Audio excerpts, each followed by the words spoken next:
ये आकाशवाणी है। प्रस्तुत है कार्यक्रम न्यू इंडिया समाचार।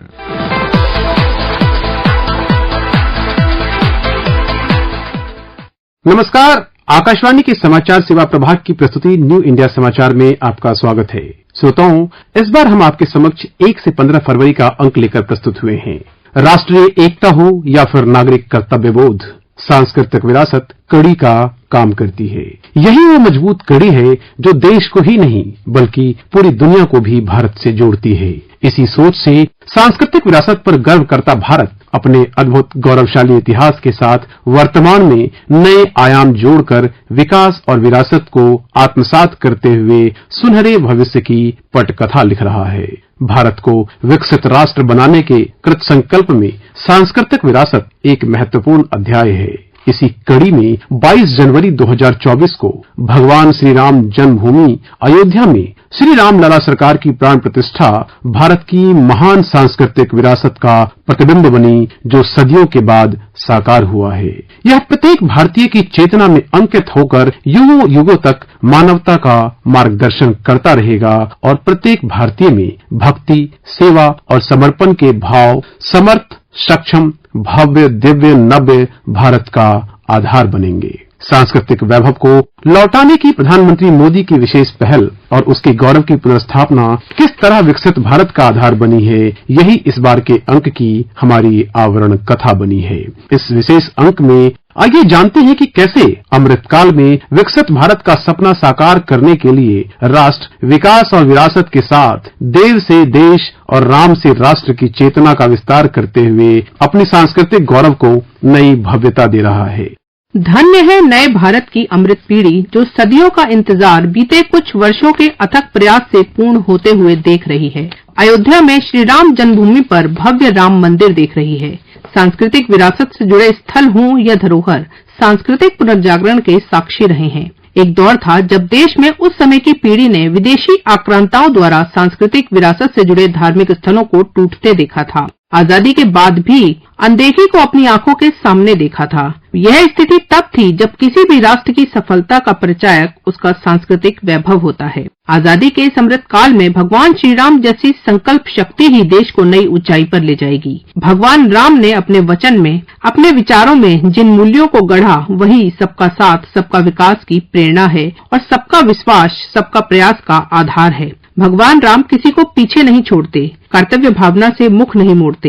अगले 25 वर्षों में विकसित भारत की आकांक्षा लिए आगे बढ़ रहे हिंदुस्तानियों के लिए श्री राम के आदर्श उस प्रकाश स्तंभ की तरह हैं जो कठिन से कठिन लक्ष्यों को हासिल करने का हौसला देंगे। बीते 10 वर्षों में देश ने हीन भावना की बेड़ियों को तोड़ा है और भारत के आस्था के केंद्रों के विकास की एक समग्र सोच को सामने रखा है। हमारे धर्म ग्रंथों में कहा गया है, रामो विग्रहवान धर्म है, अर्थात राम साक्षात धर्म के यानी कर्तव्य के सजीव स्वरूप हैं। भगवान राम जब जिस भूमिका में रहे, उन्होंने कर्तव्यों पर सबसे ज्यादा बल दिया। वो जब राजकुमार थे तो ऋषियों की, उनके आश्रमों और गुरुकुलों की सुरक्षा का कर्तव्य निभाया। राज्याभिषेक के समय पर श्री राम ने एक आज्ञाकारी बेटे का कर्तव्य निभाया। उन्होंने पिता और परिवार के वचनों को प्राथमिकता देते हुए राज्य के त्याग को, वन जाने को अपना कर्तव्य समझकर स्वीकार किया। वो वन में होते हैं तो वनवासियों को गले लगाते हैं, आश्रमों में जाते हैं तो मां सबरी का आशीर्वाद लेते हैं। वो सबको साथ लेकर लंका पर विजय प्राप्त करते हैं और जब सिंहासन पर बैठते हैं तो वन के वही सब साथी राम के साथ खड़े होते हैं, क्योंकि राम किसी को पीछे नहीं छोड़ते। राम कर्तव्य भावना से मुख नहीं मोड़ते। इसलिए राम भारत की उस भावना के प्रतीक हैं जो मानती है कि हमारे अधिकार हमारे कर्तव्यों से स्वयं सिद्ध हो जाते हैं। इसलिए हमें कर्तव्यों के प्रति समर्पित होने की जरूरत है। आजादी के अमृत काल में देश ने अपनी विरासत पर गर्व और गुलामी की मानसिकता से मुक्ति का आह्वान किया है। यह प्रेरणा भी प्रभु श्री राम से ही मिलती है। उन्होंने कहा था, जननी जन्मभूमिश्च स्वर्गादपि गरीयसी, यानी वो स्वर्णमयी लंका के सामने भी हीन भावना में नहीं आए, बल्कि उन्होंने कहा कि माँ और मातृभूमि स्वर्ग से भी बढ़कर है। अयोध्या की तुलना स्वर्ग से की गई है। इसलिए जब राष्ट्र निर्माण का संकल्प होता है, नागरिकों में देश के लिए सेवा भाव होता है, तभी राष्ट्र विकास की असीम ऊंचाइयों को छूता है।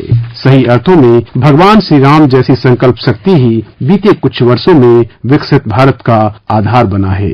इसलिए प्रधानमंत्री नरेंद्र मोदी कहते हैं, राम राज्य में इस बात पर भी विशेष ध्यान दिया जाता था कि संसाधनों का ऑप्टिमम यूटिलाइजेशन कैसे हो। अतीत में हमारे यहाँ प्रोजेक्ट्स को अटकाने, लटकाने और भटकाने की एक प्रवृत्ति रही है। इसके कारण देश का बहुत बड़ा नुकसान होता है। ऐसी प्रवृत्ति के प्रति सावधान करते हुए भगवान राम भरत से कहते हैं, और वो बड़ा इंटरेस्टिंग बातचीत है भरत और राम के बीच की। राम भरत से कहते हैं, कच्चिदर्थम विनिश्चित्य लघु मूलम महोदयम क्षिप्र भार भसे कर तुम न दीर्घयसी राघव। अर्थात मुझे विश्वास है कि तुम ऐसे कामों को बिना समय गंवाए पूरे करते हो जिनमें लागत कम और उसके लाभ अधिक है। बीते 10 वर्षों में हमारी सरकार ने भी लागत का ध्यान रखा है और योजनाओं को समय पर पूरा करने पर जोर दिया है। इसमें कोई संदेह नहीं कि कोई भी देश विकास की कितनी ही चेष्टा करे, कितना ही प्रयत्न करे, लेकिन वह तब तक आगे नहीं बढ़ सकता जब तक वो अपने इतिहास, अपनी विरासत, अपनी संस्कृति, अपनी उज्जवल परंपराओं के प्रति गर्व करना नहीं जानता। अपनी विरासत को छोड़कर आगे बढ़ने वाले देशों की पहचान खत्म होना तय होता है। इसलिए आज भारत अपनी अमूर्त सांस्कृतिक विरासत को भी बहुत महत्व दे रहा है। अपने विरासत स्थलों को संरक्षित एवं पुनर्जीवित करने के लिए कड़ी मेहनत कर रहा है। बीते 10 वर्षों में प्रधानमंत्री नरेंद्र मोदी ने अपने नेतृत्व से भारत की आध्यात्मिक विरासत को देश की एकता के साथ जोड़ने का काम किया है। धर्म के प्रति अटूट प्रतिबद्धता के जरिए उन्होंने कई ऐसे कार्यक्रम शुरू किए हैं जो बेहतर अवसरों के साथ भारत को उज्जवल भविष्य की ओर ले जा रहे हैं। प्रधानमंत्री नरेंद्र मोदी सिर्फ आध्यात्मिक और वैज्ञानिक नेता ही नहीं हैं, उनकी हर साल केदारनाथ यात्रा, सैनिकों के साथ दीपावली मनाना, वोहरा समुदाय के साथ आत्मीय नाता भारत के विविध समुदायों से जुड़ने के उनके प्रयासों को दिखाता है। एक समग्र प्रयास कैसे समग्र विकास का जरिया बन सकता है, आज देश इसका साक्षी है। रामायण, सूफी, तीर्थकर, बौद्ध सर्किट जैसी पहल सांस्कृतिक वैभव को गौरवशाली बना रहे हैं, क्योंकि दुनिया पर धाक जमा रहे भारत की संस्कृति और संस्कार सेवा, सुशासन और गरीब कल्याण के साथ विकसित भारत के सुनहरे सपने को समर्पित है। मंदिर के गर्भगृह में श्री राम लला सरकार की प्रतिमा 18 जनवरी को स्थापित की गई और 22 जनवरी को प्राण प्रतिष्ठा हुई। काले पत्थर से बनी इस प्रतिमा में बेशक 5 वर्ष के रामलला को खड़ी मुद्रा में दर्शाया गया है, लेकिन मूर्ति में भगवान विष्णु के 10 अवतार को शामिल किया गया। भगवान श्री रामलला सरकार के गर्भगृह में स्वर्ण मंडित द्वार की स्थापना के साथ ही अयोध्या धाम में भूतल पर सभी 14 स्वर्ण द्वार लगाए जा चुके हैं। पहले स्वर्ण द्वार की ऊंचाई करीब 8 फीट और चौड़ाई 12 फीट है। श्री रामलला की प्राण प्रतिष्ठा समारोह में करीब 2 घंटे तक विभिन्न राज्यों के 50 से अधिक दुर्लभ मनोरम वाद्य यंत्रों का मंगल वादन हुआ। शताब्दियों से ऐसी मंगल ध्वनि एक साथ नहीं सुनी गई थी। यह भव्य संगीत कार्यक्रम हर भारतीय के लिए एक महत्वपूर्ण अवसर का प्रतीक बना है, जो प्रभु श्री राम के सम्मान में विविध परंपराओं को एकजुट करता है। प्रधानमंत्री नरेंद्र मोदी ने श्री रामलला की प्राण प्रतिष्ठा में मुख्य यजमान बनने से पूर्व 11 दिन के विशेष यम नियम का कठोरता से पालन किया। श्री रामलला की गर्भगृह में प्राण प्रतिष्ठा के बाद चरणामृत से अपना उपवास तोड़ा। इससे पूर्व श्री राम जन्मभूमि तीर्थ क्षेत्र ट्रस्ट के कोषाध्यक्ष स्वामी गोविंद देव गिरी ने मंच से कहा कि मुझे इस बात का आश्चर्य हुआ जब मुझे करीब 20 दिन पूर्व समाचार मिला कि प्रधानमंत्री को इस प्रतिष्ठा के लिए स्वयं अपने लिए अनुष्ठान कर किस तरह सिद्ध करना चाहिए, इसकी नियमावली लिख कर दे दीजिए। हम लोगों ने महापुरुषों से परामर्श कर लिखा था कि 3 दिन का उपवास करना है। आपने 11 दिन का संपूर्ण उपोषण किया। हमने 11 दिन केवल दिन में एक बार भोजन करने के लिए कहा था। उन्होंने अन्न का ही त्याग कर दिया। ऐसा तपस्वी राष्ट्रीय नेता प्राप्त होना कोई सामान्य बात नहीं है। हमने आपसे कहा था कि आपको विदेश प्रवास नहीं करना चाहिए, क्योंकि सांसारिक दोष भी आते हैं। विदेश प्रवास टाल दिया। दिव्य देव का प्रवास ऐसा किया, नासिक से आरंभ किया, गुरुवायूर गए, श्रीरंगम गए, रामेश्वरम गए। इन सभी स्थानों पर जाकर परमाणुओं को लेकर भारत माता के सभी कोणों में जाकर मानो निमंत्रण दे रहे थे, आइए दिव्य आत्माओं, अयोध्या पधारिए और हमारे राष्ट्र को महान बनाने के लिए आशीर्वाद दीजिए। हमने कहा था कि आपको 3 दिन भूमि पर शयन करना चाहिए। आप 11 दिन से भूमि शयन कर रहे हैं इस कड़कड़ाती ठंड में। अयोध्या में श्री राम लला की प्राण प्रतिष्ठा से देश दुनिया में उत्साह उमड़ा तो उससे केंद्रीय मंत्रिमंडल की बैठक भी अछूती नहीं रही। भावना का यह ज्वार 24 जनवरी को हुई केंद्रीय मंत्रिमंडल की बैठक में दिखा, जब रक्षा मंत्री राजनाथ सिंह ने प्रधानमंत्री नरेंद्र मोदी के नेतृत्व में अयोध्या में मंदिर निर्माण और श्री राम लला की प्राण प्रतिष्ठा को लेकर धन्यवाद प्रस्ताव पारित कर आभार जताया। मंत्रिमंडल ने कहा कि देश का शरीर भले 1947 में स्वतंत्र हुआ, लेकिन उसमें आत्मा की प्राण प्रतिष्ठा 22 जनवरी 2024 को हुई है। प्रस्ताव में कहा गया है कि प्रधानमंत्री ने अपने कार्यों से राष्ट्र का मनोबल ऊंचा किया है, इस देश का सांस्कृतिक इतिहास मजबूत किया है। भगवान राम के लिए जो जन आंदोलन देश दुनिया में देखने को मिला, वह एक नए युग का परिवर्तन है। इतना बड़ा अनुष्ठान तभी संपन्न हो सकता है जब अनुष्ठान के कारक पर प्रभु की कृपा हो। जनता का जितना स्नेह प्रधानमंत्री मोदी को मिला है, उसे देखते हुए आप जननायक तो हैं ही, परंतु आप इस नए युग के परिवर्तन के बाद आप नवयुग परिवर्तक के रूप में भी सामने आए हैं। प्रस्ताव में कहा गया, कैबिनेट के सदस्यों के लिए यह अवसर जीवन में एक बार का अवसर नहीं, बल्कि अनेकों जन्मों में एक बार का अवसर कहा जा सकता है।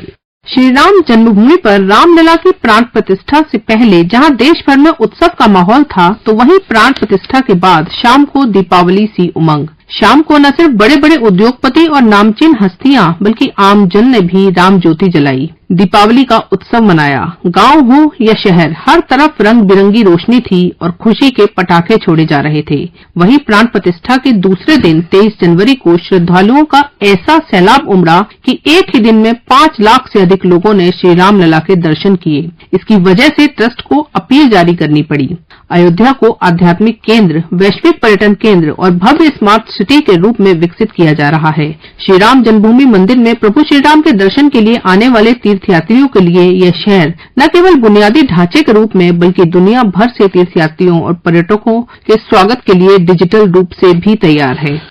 राष्ट्र का उत्सव रूप ले चुका श्री राम लला का प्राण प्रतिष्ठा समारोह एक नए युग की शुरुआत बनकर उभरा है। राम मंदिर भारत की दृष्टि का, भारत के दर्शन का, भारत के दिग्दर्शन का मंदिर बन गया है, जो सही अर्थों में राष्ट्र चेतना का मंदिर बन गया है। इसी मार्ग पर आगे बढ़ रहा राष्ट्र अपने विकसित भारत के विराट संकल्प को साकार करेगा। भव्य दिव्य नव अयोध्या नगरी में श्री राम लला की प्राण प्रतिष्ठा के बाद अपने विशेष उद्बोधन में एक तपस्वी, एक ऋषि और एक प्रधान सेवक के रूप में प्रभु श्री राम के आदर्शों, मूल्यों के प्रति समर्पित प्रधानमंत्री नरेंद्र मोदी ने राष्ट्र के लिए इस अवसर को एक नए काल चक्र का उद्गम बताया। इस अवसर पर उन्होंने अपने संबोधन में कहा कि राम व्यापक हैं, विश्व हैं, विश्वात्मा हैं, और इसलिए जब राम की प्रतिष्ठा होती है तो उसका प्रभाव वर्षों या शताब्दियों तक ही नहीं होता, उसका प्रभाव हजारों वर्षों के लिए होता है। श्रोताओं, देश के कण कण में, प्रत्येक मन में राम नाम की गूंज है। पूरा देश राममय है, राम जी की भक्ति में सराबोर है। प्रभु श्री राम का जीवन विस्तार, उनकी प्रेरणा, आस्था, भक्ति के दायरे से कहीं ज्यादा है। प्रभु राम सामाजिक जीवन में सुशासन के ऐसे प्रतीक हैं जो सभी के लिए बहुत बड़ी प्रेरणा है। आइए हम सब भी प्रभु श्री राम जैसी संकल्प शक्ति और आदर्शों को आत्मसात करते हुए विकसित भारत के लक्ष्य की ओर अग्रसर हों। इसी के साथ आज की चर्चा को यही विराम देते हैं। इस पाक्षिक पत्रिका की हर प्रति newindiasamaachar.pib.gov.in वेबसाइट पर उपलब्ध है, जहां आप सभी समाचारों को विस्तार से पढ़ सकते हैं और डाउनलोड भी कर सकते हैं। डिजिटल और प्रिंट में यह पत्रिका देश ही नहीं, विदेशों में भी अपनी अलग पहचान बना चुकी है। इसका ट्विटर हैंडल NISPIB इंडिया है। इसके अलावा आप हमें response-nis@pib.gov.in पर ईमेल के जरिए अपना सुझाव भी भेज सकते हैं। तब तक के लिए धन्यवाद।